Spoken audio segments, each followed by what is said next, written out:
Hello, I'm Ronald Macfarlane, a lifelong advocate for sustainable development. I have been invited to say a few words on some of the challenges I have faced in advancing a more just and healthy world. I would like to acknowledge that I live on the ancestral lands of the Mississaugas of the Credit River and the Ashinabes, the Chippewas, the Haudenosaunees, and the Wendat people before them.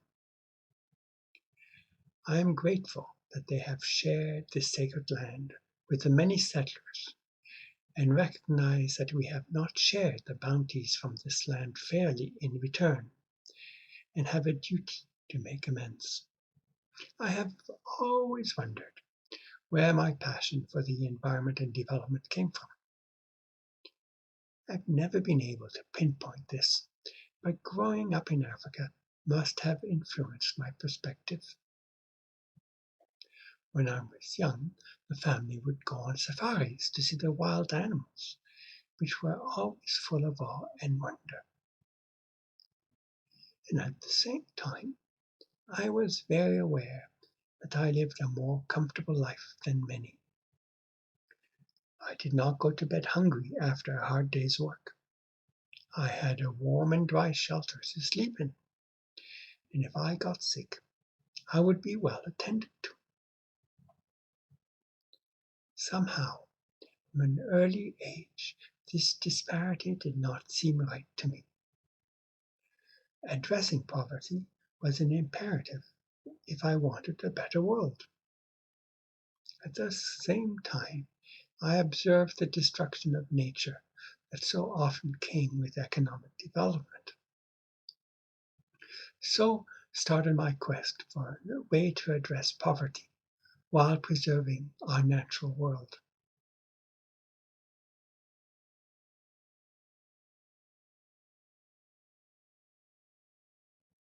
Here I reflect on comments that I have received on my LinkedIn posts. I'll start by answering the question, why keep speaking about all this bad news? Deforestation, wildfires, heat waves, hurricanes, floods, melting permafrost, and the list goes on. Information is power, I say. If we do not make the bad news known, then no one will know, and no one will have reason to think that action is needed. It's a bit like burying one's head in the sand. Therefore, we must continue to highlight these negative outcomes in the mounting evidence of the role of modern society in these events. But will people act on this information? Some may move into denial, others to anger or depression. Solastalgia, the term used to describe the feelings of despair related to environmental destruction and climate change. More and more people are feeling that way, but anger and dealing with your depression can motivate action.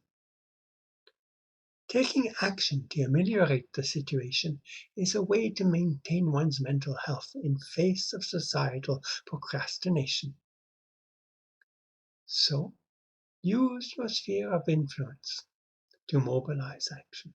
Everyone has a sphere of influence. For some, it is small.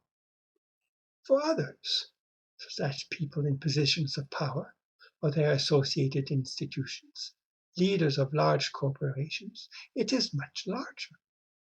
The world we have now is a confluence of many different spheres of influence, all with different ideas of what a future world should look like. As an individual, you can use your influence to help create a better world. What you can do and how much you can do does depend on your circumstances. But there are many examples of initial small actions that become mass action.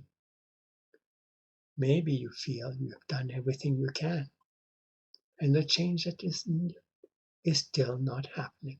To that, I would say, Find one thing you could do tomorrow that you have never done before that could make a difference.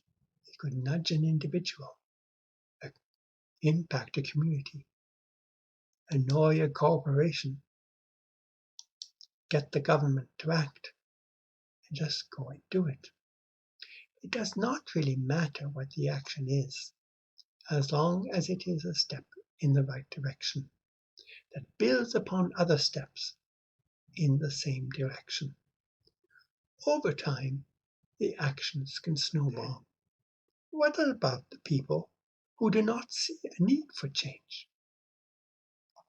There are people who are happy with the current situation and who do not see a reason for change.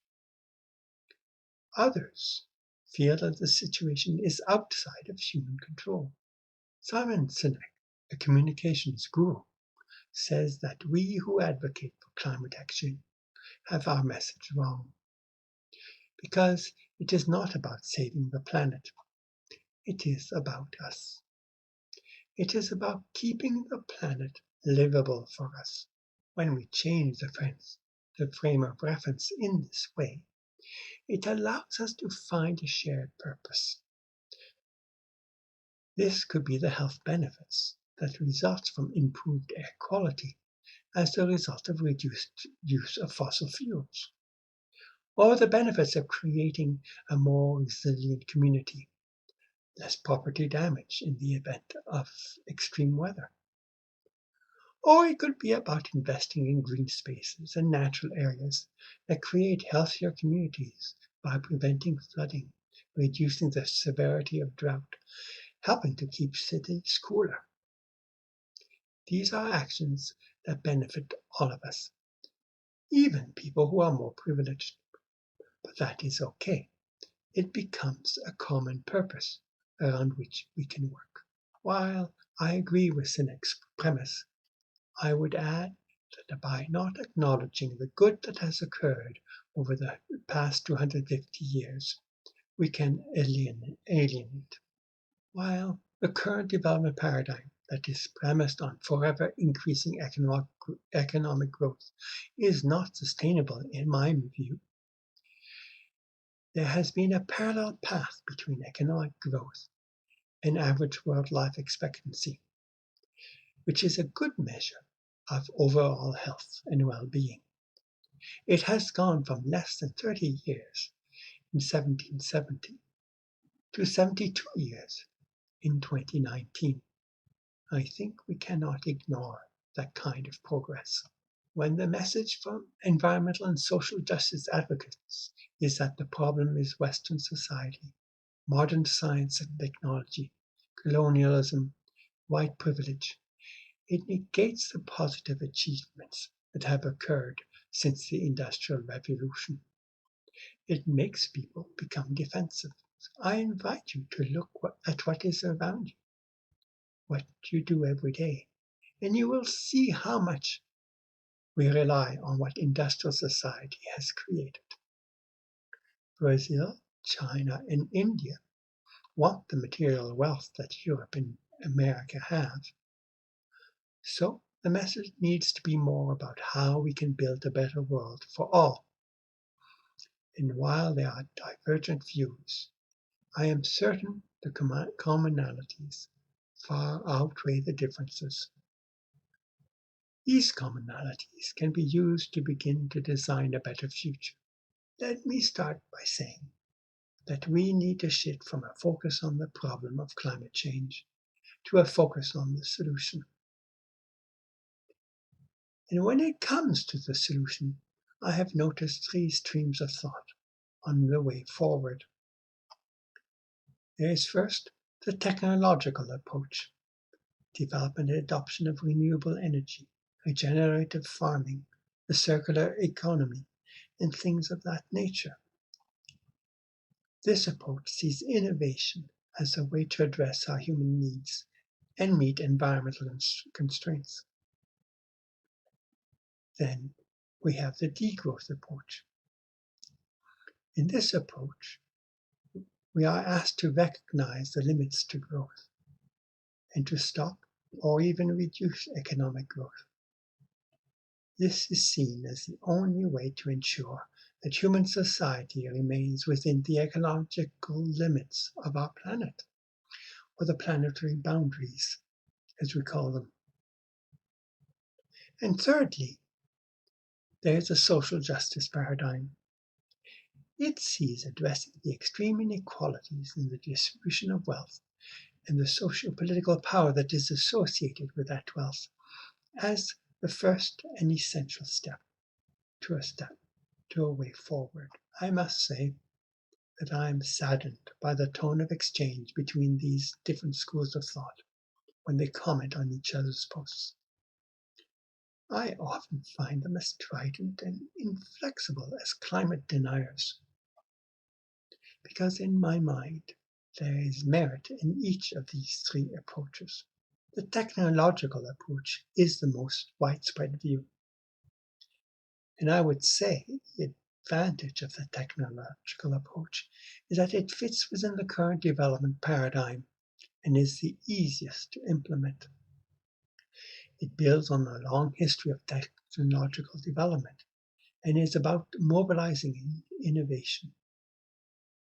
And we take, for example, that currently in 2020, nearly all parts of the world, renewable energy is the lowest cost technology for producing electricity. So technological innovation certainly can contribute and is a good place to start. We do need to think about the planetary boundaries.